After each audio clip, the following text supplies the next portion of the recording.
Renegades by Marissa Meyer. Chapter 14. Everhart. Frostbite had called him Everhart, and in the span of a single heartbeat, Nova realized why he had seemed so familiar to her at the parade.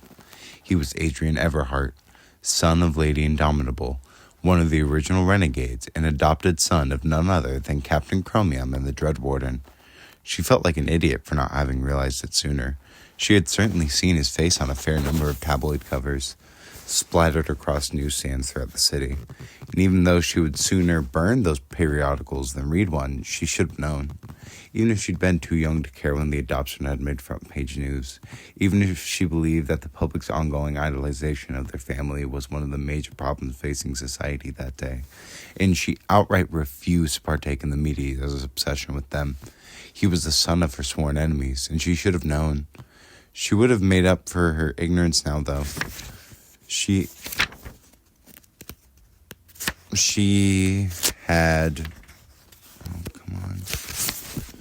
had been accepted by a renegade team, by his team, and if there were ever an opportunity for her to infiltrate their ranks and learn more about the council and their weaknesses, surely this was it.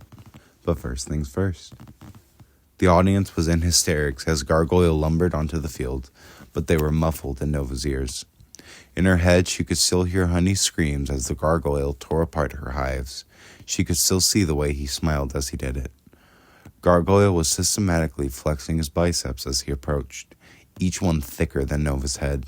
The patches of snow on his exposed skin shifted and undulated, moving along with his flexing muscles. A hint of a smile twitched at the corners of her lips. She was going to enjoy this. The rules were explained over the loudspeakers. Nova did not have to knock him down or leave him unconscious, which was good, as there was no way she'd be revealing her true power and leaking herself to Nightmare while in Renegade territory. Luckily, she didn't need skin-to-skin contact to defeat him. All she had to do was get him to touch the ground outside of the ring, and try not to get crushed by the behemoth in the meantime. "Do the contestants understand their objectives?" Blacklight asked, though the screaming from the stands was so deafening Nova almost couldn't hear him. She lifted a hand into the air. "Can I have a weapon?" The question echoed through the arena, momentarily quieting the crowd. She dropped her hand again. "We weren't allowed to bring non-prodigy weaponry with us today, but as my claim of being skilled with multitude weaponry is part of what's being challenged, it seems fair that I have something to defend myself with." Blacklight glanced back at the rest of the council. This must not have been a question that had come up before. Turning back to the microphone, he cleared his throat. "Gargoyle, as her opponent, you may choose to accept or deny this request." Gargoyle held his hands wide. His arm span was as long as a car. "Why not? It ain't gonna make a difference." "What do you want?" yelled Frostbite. "I'll make it myself." Nova rolled her shoulders, then her wrists, working on the pops in her joints. "A knife." Frostbite smirked. "That's it?" "That's it." Pitching her fingers in the air, Frostbite drew them downward. A crystal-clear dagger appeared, 8 inches long, handle and blade cut from glistening ice. She laughed as she tossed it to Nova, who caught it without flinching. The ice was so cold it burned. Nova tossed it from hand to hand, giving her skin time to adjust. "That was a poor choice," said Frostbite, lowering herself into her seat between her teammates and throwing up her feet onto the table. "It won't even penetrate his skin." Nova returned the smile and twirled the blade in her fingers as she went to take her place. Opposite her, Gargoyle was intimidating as hell, muscles continuously turning into rock and rock turning back into muscles.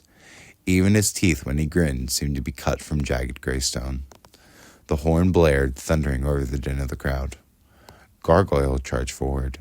The ground beneath him split and cracked from the pressure of his steps, and clouds of dust stirred in his wake. He pulled one arm back, and Nova watched as his elbows down to his fat knuckles hardened into the black speckled stone. Nova feinted left. He took the bait and swung, while she turned and dived into a roll beneath his other arm. She sprang back to her feet and was turning back to face him when a battering ram crashed into the side of her skull. She was momentarily weightless. Her body struck the solid dirt with a reverberation that jolted her entire skeleton. Stars flecked before her eyes. Groaning, Nova blinked up at the paper banner fluttering overhead and listened to the cheers of the crowd and the thuds of Gargoyle's footsteps ambling toward her. "Okay," she muttered, once her head stopped ringing like a bronze bell. Won't make that mistake again. Shadow eclipsed the blazing lights of the arena. She smiled sweetly up at Gargoyle and lifted a hand. Help the lady up? Snarling, Gargoyle bent and gathered the front of her shirt in his stone fist, hauling her off the ground. Every superhero wishes they could fly, right? He said, lips peeling back to reveal a series of chipped teeth. Well, darling, you're about to have the pleasure. He pulled his arm back, preparing to hurl her body out of the ring. Before he had the chance, Nova swung her feet up, wrapping her ankles tightly around his biceps and locking her legs in place. When Gargoyle tried to throw her off, she clung tight. He growled and started to shake his arm like attempting to knock off a stubborn spider. The audience exploded in laughter. He reached his hand over to pry her legs away, and Nova swung forward, driving the tip of the ice blade into his palm. The ice shattered, leaving a hilt with a short, broken shard. He smirked. Did you really think? Nova released her ankles, dropped to the ground, and sliced the uneven edge of the blade deep across his leg, a patch of skin that hadn't yet been transformed into stone. Gargoyle bellowed and kicked out of instinct, clobbering Nova in the chest. She landed on her back just inside the edge of the ring. Rubbing her chest with her free hand, she rolled onto her side and climbed back to her feet. She took stock of her options as Gargoyle, huffing with renewed anger and maybe embarrassment, prepared to charge again. She licked her lips, flexed her fingers once around the knife handle, then tucked it into her waistband, ignoring how the ice burned against her skin. She braced herself again. The Gargoyle stampeded. Nova stampeded back, racing headlong straight for her opponent. A moment before they collided, Nova sprung upward. She landed with both feet on Gargoyle's shoulders and used the momentum to launch herself at one of the pillars that stood just within the circle. Her arms and legs locked around the pole, and she started to shimmy upward. Below, she heard Gargoyle's taunting, thick voice saying something about the little girl running away, but she didn't much care what he thought she was doing. Reaching the top of the pillar, she took the frozen knife handle from against her back and swung it as the strings that held the long paper banner fell over the field. The edge was still sharp, and the string snapped with one clean cut. Her end of the banner fluttered to the ground. Something splintered beneath her. The column shuddered. Nova glanced down as Gargoyle aimed a second punch at the column, driving a deep crack along the wooden beam. The column started to creak, and tipped toward the center of the ring. Nova dived off, rolling as she hit the ground. She snatched up the end of the banner and bounded back to her feet. Spinning to face her opponent, she lifted the blade and threw it end over end. It spun through the air in a perfect arc, right for Gargoyle's chest. He blocked it with his forearm. What was left of the knife shattered into 100 tiny shards of ice.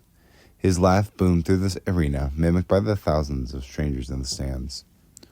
What's your plan now? Gargoyle said. Strangle me with a strip of butcher paper? Nova scowled. She wanted him enraged, not amused. She needed him to charge at her, with feeling this time. Instead, Gargoyle turned back to the crowd and started riling them up some more, barking jokes about the whittled girl who lost her whittled knife. Nova glanced around, searching for something else she could use. Her eye caught on Adrian Everhart. He was standing behind his team's table, both hands planted on the tablecloth, his fingers drumming anxiously as he watched the duel. He met her gaze with an intensity that had been lacking at the parade. Her pulse skipped. Licking her lips, she scanned the random assortment of objects scattered around the table. Across his table. She pointed. That. Adrian glanced down, lifting his hands as if he thought they might be concealing something. The cannon! Uncertain, Adrian picked up the small cannon figurine, wrapping her form up around the banner and hoping with everything inside her it'd be strong enough to hold her weight. Nova started to run. Gargoyle turned back, curious, as Nova made a full turn around the ring, then kicked off and pulled herself a few feet higher on the banner. The Gargoyle ducked as she neared him, but she wasn't going for an attack. Instead, Nova stomped both feet down hard on his shoulder and used the leverage to swing herself outward from the ring. Now! Adrian lobbed the miniature cannon at her as Nova swung past their table. She caught it in her free hand, then slid down the banner and somersaulted back into the ring. Gargoyle's laughter boomed through the arena. What does that thing shoot? Marbles? Oh, I'm terrified. Please don't hurt me. The crowd hollered in response. Crouching near the center of the ring, the banner clutched in one fist and the cannon in the other, Nova grinned. If you're so brave, why don't you come a little closer and find out?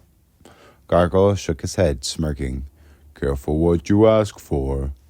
Then he was running at her again. Nova jogged backwards on the balls of her feet, the banner fluttering at her side. At the last moment, she tossed the cannon between them. It rolled into Gargoyle's path, directly beneath one of his large feet. He stepped on it, and the wheels shot out from beneath him, sending him off balance. He yelped. One hand swiped toward Nova as he stumbled, and she darted out of his reach. Spinning to the side, she lifted the banner overhead. Gargoyle struck the paper like a flailing bull, and Nova leaped onto his back, wrapping the paper around his head to blind him. The other half of the banner was torn from the second column, and Gargoyle tripped and fell, the moment from his own charge sending him rolling onto his side. He landed in a heap, inches from the edge of the ring, while his massive hands pawed at the paper blindfold. Nova sprang up onto the mountain of his chest and grabbed one of his hands. It came away from his face holding a ball of scrunched paper. Confused and disoriented, his one revealed eye glared up at her as she used all of her body weight to force his hand down onto the fake grass at his side. The horn blared. Gargoyle jerked his hand away as if the grass had burned him. He sat off, throwing Nova off him. She landed with a grunt on her side well outside of the ring, but she didn't care. She was already laughing as she peered up at the giant, who was staring in dismay at the implant of his own hand in the grass. "Rock, paper, scissors," she said, hauling herself to her feet and brushing off her pants. "Paper beats rock." She strolled past him, ignoring Frostbite and her team, and instead focusing on Adrian Everhart, the boy from the parade, the one who had fixed her bracelet. He held her eyes as she approached, and the way he looked at her made her victory feel newly, inexplicably real. It wasn't entirely a look of shock, though there was a bit of that. There was something dumbfounded and impressed and proud there, too, and it made her heart swell. She'd been challenged by a renegade at trials, and she'd won. Before she reached the table, she was attacked from both sides. 2 sets of arms wrapped around her, and someone squealed in her ear. Instinctively, Nova dropped to the ground, grabbed their ankles, and yanked upwards. The 2 renegades hit the ground hard. The boy groaned pitifully. The girl gaped up at the arena ceiling, mouth shuddering open and closed as she struggled to find her breath again. Nova snarled, recognizing Smoke Screen and Red Assassin. She didn't have any weaponry to defend herself against them, but she spotted the ruby gem attached to the Red Assassin's wrist and reached for it, considering a dozen different ways she could use it to her advantage. "Whoa, whoa, whoa!" Nova's hand stilled. She lifted her head. Adrian Everhart leaped over the table and approached her with hands raised, a fine-tipped marker tucked between his fingers. They're with me, us," he said, even as his concern was giving way to that slightly baffled, slightly endearing grin. "They're on your team." Blinking, Nova glanced down again. Red Assassin managed to sit up, while Smoke Screen grunted.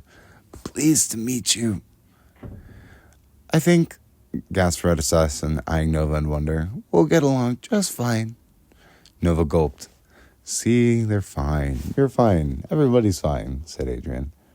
"Gargoyle's not fine," said Smokescreen, rubbing his hip. Not concerned about Gargoyle. Uncapping his marker, Adrian crouched down so he was eye level with Nova, and without bothering to ask permission, started to draw something onto her shirt, right over her racing heart. She flinched at the unexpected touch, but if he noticed, he pretended not to. When he finished, he capped the marker and stood. Nova peered down at the gleaming red pin on her chest, that familiar, iconic, hateful R. "I'm Adrian," he said, holding out a hand, a renegade, holding out a hand to her. Bracing herself, Nova took it and allowed him to pull her to her feet. His grasp was firm, but his expression was warm and kind. His dark eyes focused on her from behind those thick-framed glasses. The chaos of the arena grew dim and distant.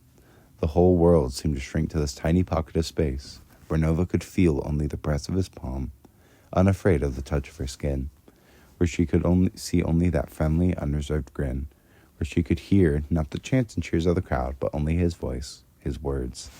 "Welcome to the Renegades."